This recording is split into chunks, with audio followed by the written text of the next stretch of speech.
things that you did. And it's no wonder that shortly after that, maybe 2 years later or whatever, whenever I was starting to get firmly into the art, that I was getting people's jackets, and I was making sure that that they had a nice thing on the back of their jacket if they were going to a concert, so that they didn't have to sellotape letters from a magazine onto the back of their Harrington jacket.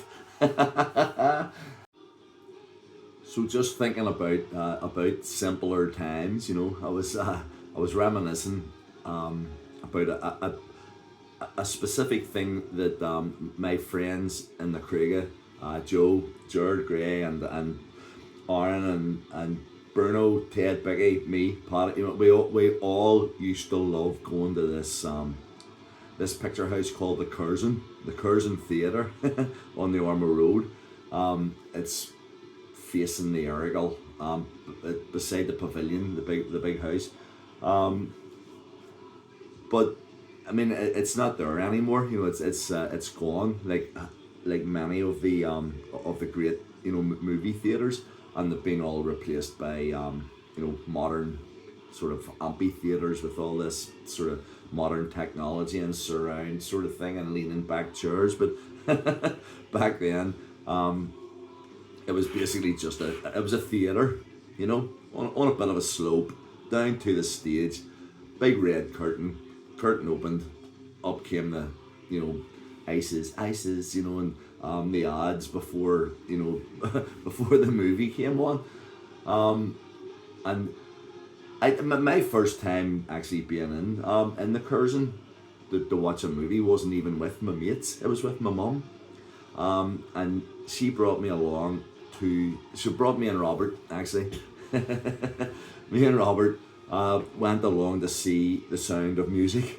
I mean, we were going I was like kid, like 8 or 9 or whatever, and Robert was 7 or whatever.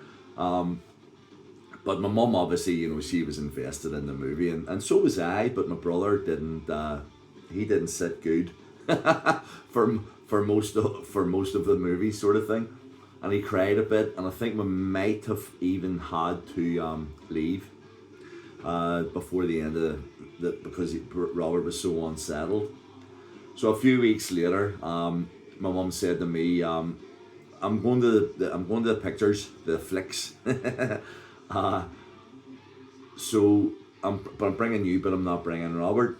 And I was going, well, that's kind of understandable, Mum. Even as a wee boy, I still understood that, and we went along to see we had seen The Sound of Music. We went along to see South Pacific, another musical. My mum loved the musicals, and so did I. At that age, I still do.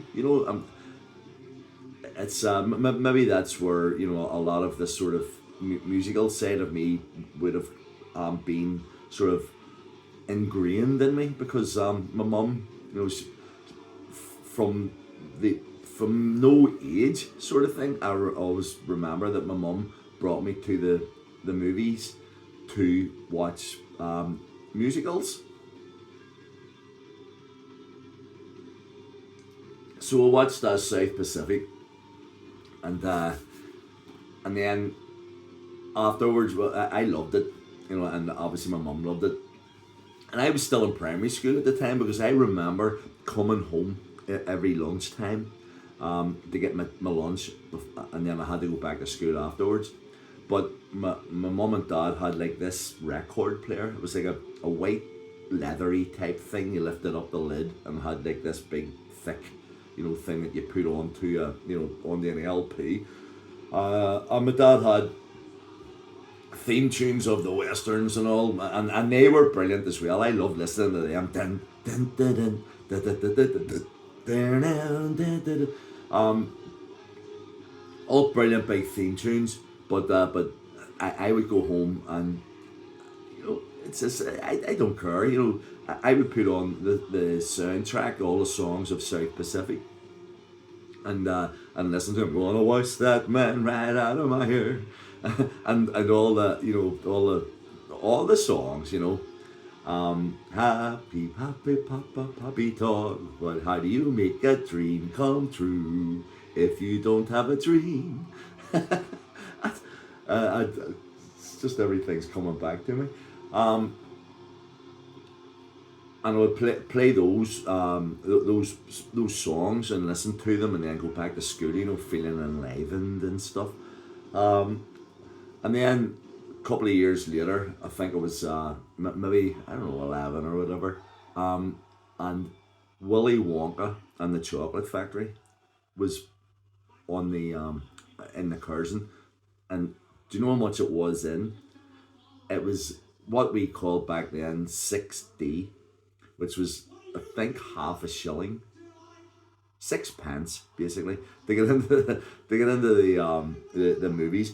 And I went with a wee friend of mine called Barbara McAllister, because she lent me the 6D, and because I didn't have it, you and we went along, and I saw Willy Wonka and the Chocolate Factory at the age of like 12, in this theatre, and it was amazing. You know what I mean? It was just amazing.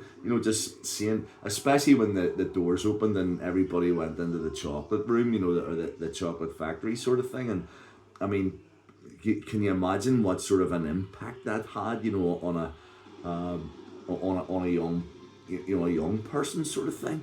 And then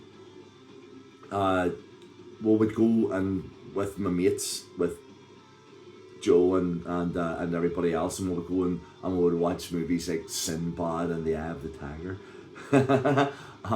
And the thing about it was, on a Saturday afternoon or something, you used to be able to go and watch Sinbad and The Eye of the Tiger. There was something else on before it or whatever. And then there was like a break, and then they showed it again.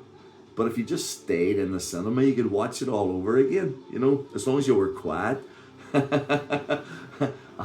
And so you saw people leaving, but you stayed, maybe we all huddled together in the toilet sort of thing, and then we went back out and we watched it all over again.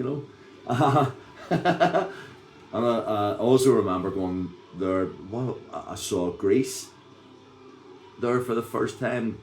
I was there with, and God rest his wee soul, Floor, Colin Kirk. Me and him went along, and we had been to his house just before it, and he had filled up a lemonade bottle with whiskey and vodka and Bacardi and whatever it was, that he could get from his mum's drinks cabinet.